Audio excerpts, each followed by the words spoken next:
Yo, what up? Good morning. Good morning. It's the Carolina boys starting to broadcast off. College J Dog. Man, good morning. Good morning. Let's start off another segment of the college football 2022 season. Mm-mm-mm. It's gonna be a banger this year, isn't it? Probably, depending on how it goes. You know, Clemson lost one of their top players. They still recruited the top 5 quarterbacks in the nation. Top five quarterback. That is an understatement there, sir. Ah, oh, definitely. Yeah, exactly. Exactly as he is. He may be a top five quarterback, but he ain't a Trevor Lawrence. See, I mean, they lost their best wide receiver. Well, not their best wide receiver. Their best running back to the draft. It was well deserved, though. Well deserved. I'm gonna say And I on know Georgia's standpoint. I mean, we lost a couple of good defense, but we still got our good wide receivers. one Let's see. We got is about the SEC thing. Like about that yesterday. Um, I realize if all the teams do go to the SEC, that means it'd be just too powerful of yeah, it really our but then again, well, all these like no name schools, how they're gonna play because there ain't gonna be no money to play. Yeah, because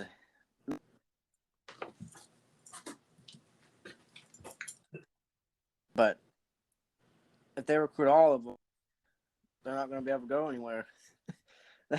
The SEC is going to be the top. They'd be just overpowered of winning things. Yeah, definitely. Yeah, what did you say about the wide receiver? The wide receiver core. I mean, what Georgia's got the best and elite wide receiver core because we got Gilbert coming in from LSU as a transfer, which is going to be starting.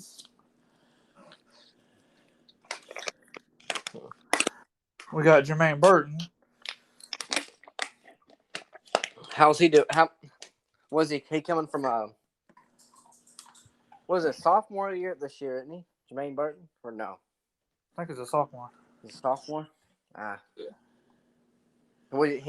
He started last year, didn't he? Yep. Yeah, so he has a little bit of experience coming in this year, especially coming in from a tough year that he's going to have this year. Georgia's rebuilding. Georgia's rebuilding. Georgia's stacked. I mean, we got Kyrus Jackson, which is another highly recruited player, wide receiver, tight end.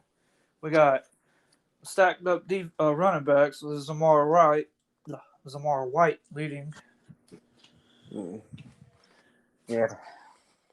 I mean, what Clemson really? I mean, they're stacked, but I mean, we got one of Clemson's players starting with us this year, so. Yeah. So, what's your take on it? Well, the way I see college football this year, I automatically already know Alabama is That's an overrated statement there, sir. Alabama's automatically going to go to the top. There's no doubt about it. Hopefully, I see Notre Dame a lot this year. Notre Dame, like they was last year, it was a solid team. Notre Dame had a long way coming up from the past. They was doing pretty solid.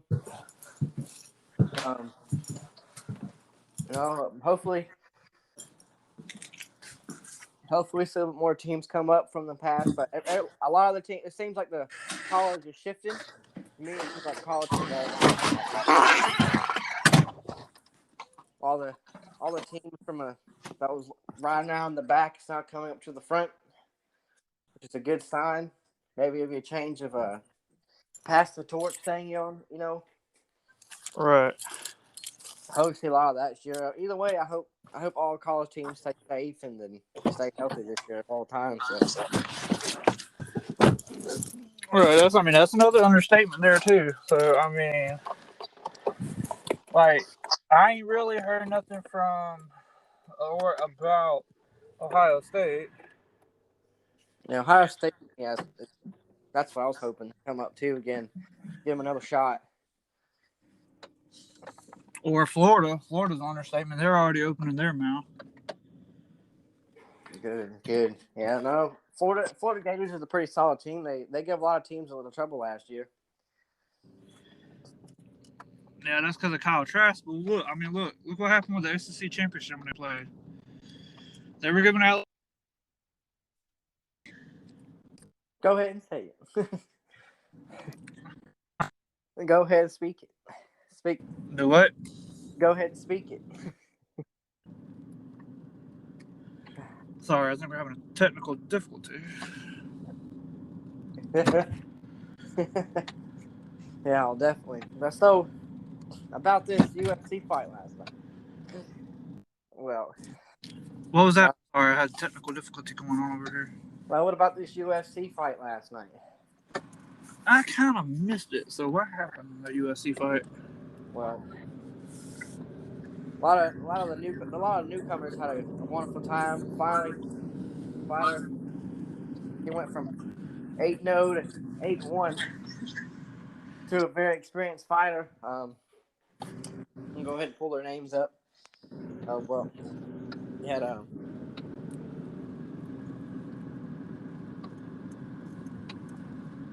Who was it? I'm pulling up the fighters from last night about the strong finishes that they had. Well, the fight tonight was Phillips versus Paiva. That was a pretty solid fight.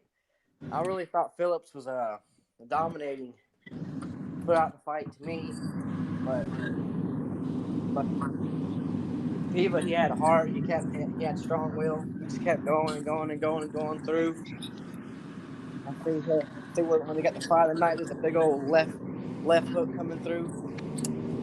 And then the performance tonight for Adrian, they have Darren Elkins. Adrian Yanks and Darren Elkins was for the performance of the night. That was a great fight. That was a wonderful fight. That was a well deserved performance tonight. What deserved? Huh? And the way Elkins finished the fight was ground and pound, had him in the back mount. He was ground and pound, and yeah, that's why they call him the damage for a reason. People overlook him. He's just damaged for a reason. Right. And then one of my favorite fight was T.J. Dillashaw and Sandhagen. That was a wonderful fight. Sandhagen had the reach on him, you know, definitely had that reach on him. But T.J. Dillashaw was able to get in there, throw some shots in, grapple with him, control the fight almost the whole fight. He fought like a smart fighter. That's what it's all about. Is fighting smart in the UFC. Yeah, people love stand and bang the whole entire time, but you got to stay technical with it. That's how you win a UFC fight right there. He's a two-time champion. Two-time champion. He won. He beat the number 2 rank in UFC at this moment. He had a 2-year layoff.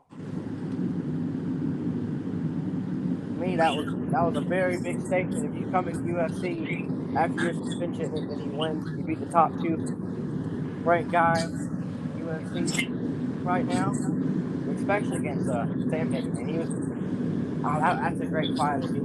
He beat Frankie Edgar. Right.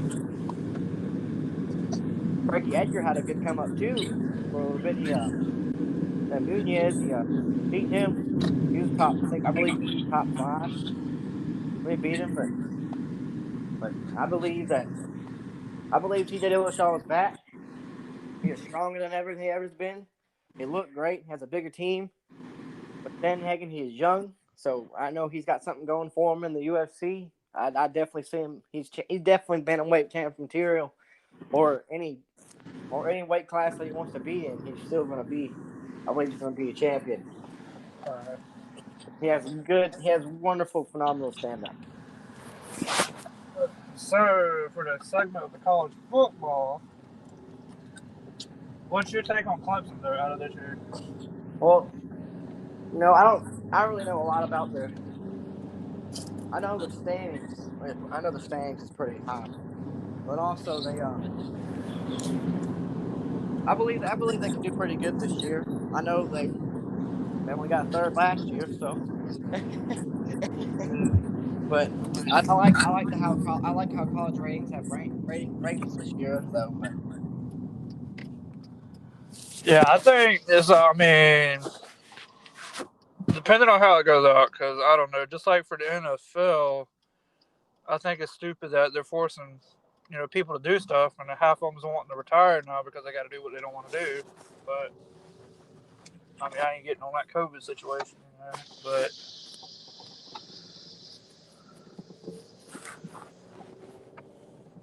like, how you feel about Clemson's quarterback?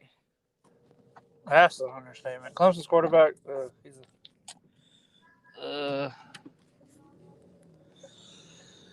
I'm gonna say he's all right. I mean, he did fill in pretty good for Trevor when Trevor got hurt, but Yeah, he lost to Notre Dame, which Notre Dame was like a very, very, very strong team at this point. That's a pretty tough team. That's a pretty tough team's defense, especially when you're a freshman coming in, and I mean, he's all hot shot right now because he knows he got to face Georgia. But my understanding is, he can throw the ball downfield. That's no problem. But the running issue is what I see is going to be a hard issue for Clemson when they're getting like 3rd and 10, 3rd and 4, in the third down situations where it's critical. Same thing for Georgia.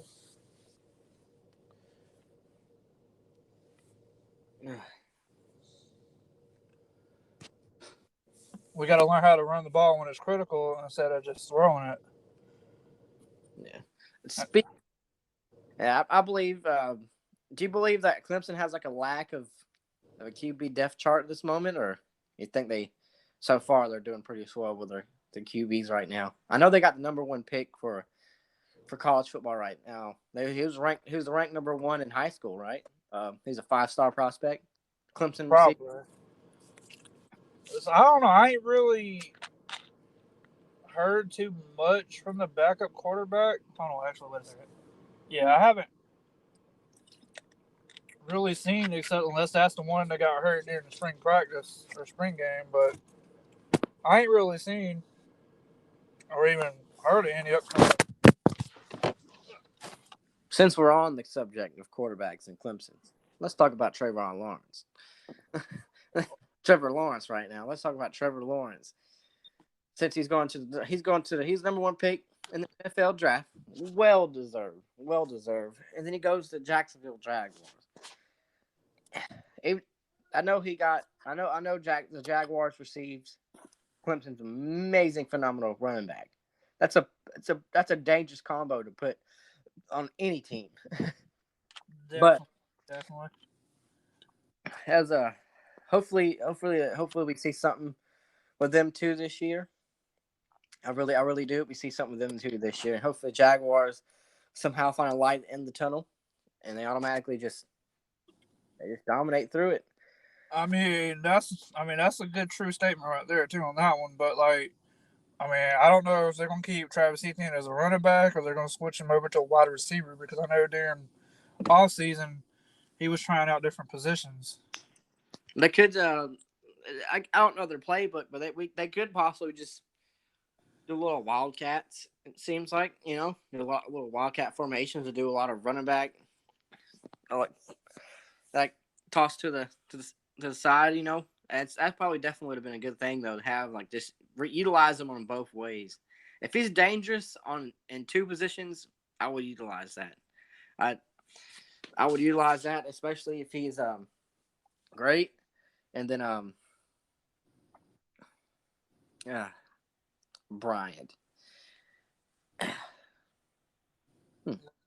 I mean, that's like I said, that's a good statement, true. I mean, Jackson, it might be Jacksonville's year this year.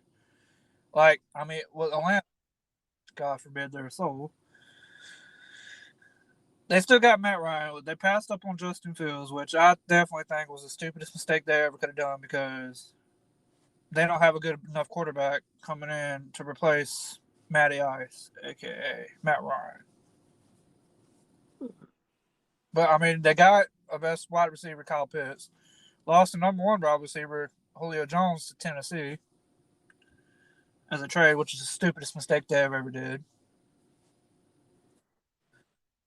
I mean, you got Calvin Ridley, Alabama star runner, wide receiver, former. You got a couple of good players from Georgia. I gotta go back in now and see which ones actually went to Atlanta.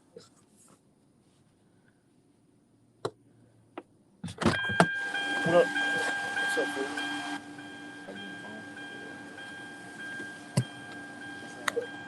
Not much. But yeah, what's your take on that? Well, you'd be more of the statistics guy, but I'm more of opinionated, and I'm more of the fan based of the ordeals of whenever they get hyped, it's amazing hype that they have for them. But I believe that the Jaguars are going to have an amazing team this year, and then I believe Clemson is it's going to be a great thing for them to rebuild. Try different things, see if whatever they have they can change something up this year. Maybe the second string quarterback from last year is he seemed like he was pretty solid playing his games that he played last year in replacement for Lawrence, but I believe he is strong. So yeah, that's how I feel like Georgia's got two freshman quarterbacks coming in. I believe there could be a lot of to my statement. I believe there'll be a lot of rebuilding. College football is going to be really exciting this year. It's going to be really exciting this year. Hopefully there'll be taps torches, but the NFL seems pretty solid this year. I know there's been a lot of talk about Big Ben. They're saying Big Ben's looking really good for Pittsburgh. He's always been a great quarterback. Well, they call him Big Ben for a reason. Right. And then I know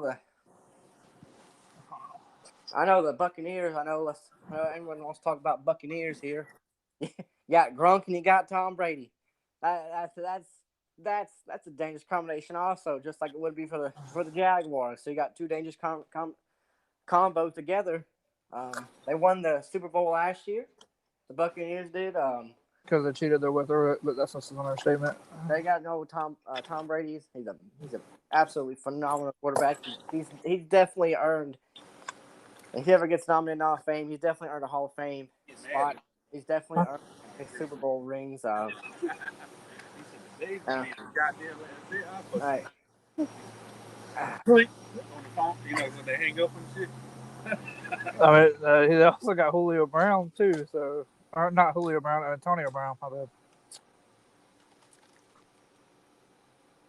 Like, I don't know. It might be Kansas City's this year too, or it could be. And Kansas City, the Chiefs is going to do. Man, they played a wonderful year last year.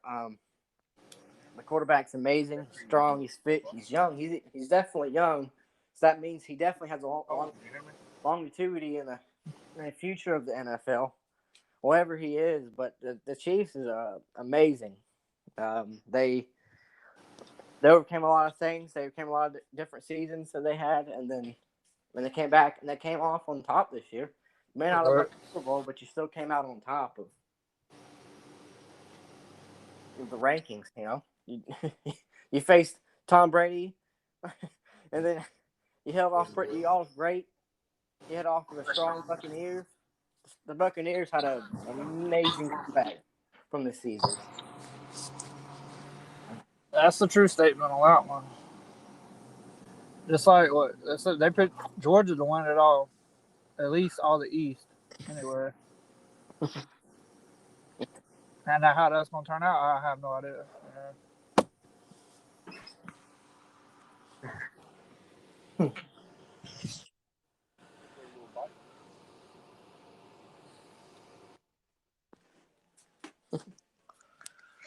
Yeah.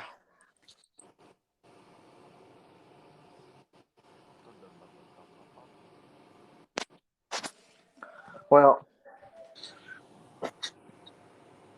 this will be Jolly J signing off for the noon. The Sea Dog. This is Carolina Boyz Sportscast. Y'all have an amazing, wonderful, safe trip, wherever your desires. All right, y'all too. Peace out.